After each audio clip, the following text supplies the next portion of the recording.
시작하겠습니다. 민주당이 주도해 통과시킨 대통령 탄핵소추안에는 대통령 파면 요구의 핵심 사유가 이렇게 기록되어 있습니다. 국회 활동 억압, 국회의원, 정치인, 언론인 불법 체포를 시도하는 내란죄를 범하였다. 이는 위헌행위이므로 파면 결정을 해야 한다. 그런데 지금까지 헌법재판소의 탄핵 심판 과정에서 어느 것도 분명하게 사실로 드러난 게 없습니다. 대통령이 내란죄를 범했다고 주장한 핵심 증인이 바로 곽종근과 홍장원입니다.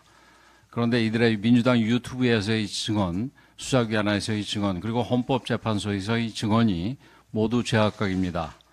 곽종근 전 특수사령관은 시간이 지날수록 내란머리에 힘을 싣는 쪽으로 발언이 바뀌었는데 그 과정에서 민주당 박범계, 김병주 의원과 소통한 사실이 드러났습니다. 홍장원 국정원 1차장 역시 계속 증언이 달라졌습니다.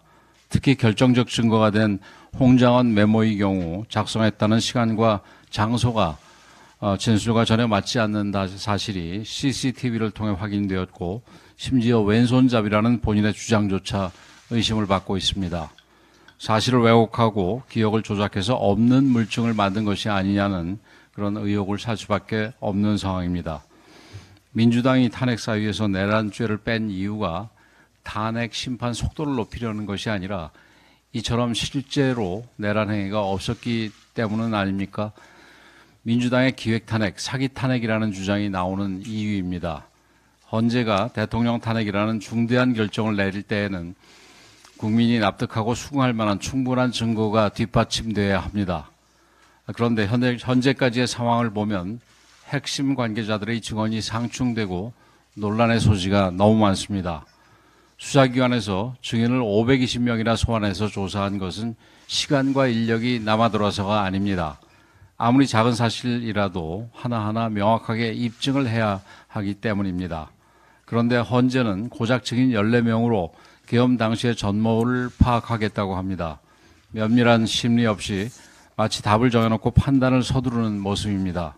이러니 우리 국민들, 특히 많은 2030 청년 세대가 헌재의 신뢰성에 의문을 제기하고 있는 것입니다. 헌재가 추가로 증인을 채택하고 변론 기일을 다시 잡은 것은 그나마 다행입니다. 하지만 대통령 측 신청 증인들을 기각했다가 다시 채택하는 좌충우돌식 진행, 대통령의 신문을 제한시켜 초시계까지 돌리며 발언을 막는 기이한 모습 등을 우리 국민들께서 똑똑히 지켜보고 계십니다. 헌재의 오판을 부추기려는 민주당의 행태도 비판받아 마땅합니다. 어제 이재명 대표는 코리안 킬링 필드가 열렸을 것이라며 대한민국 피바다 같은 자극적이고 터무니없는 주장을 내놓았습니다. 민주당의 내란몰이 실체가 드러나고 국민들의 반발이 커지자 어떻게든 상황을 반전시켜 보려는 전형적인 왜곡 선동입니다.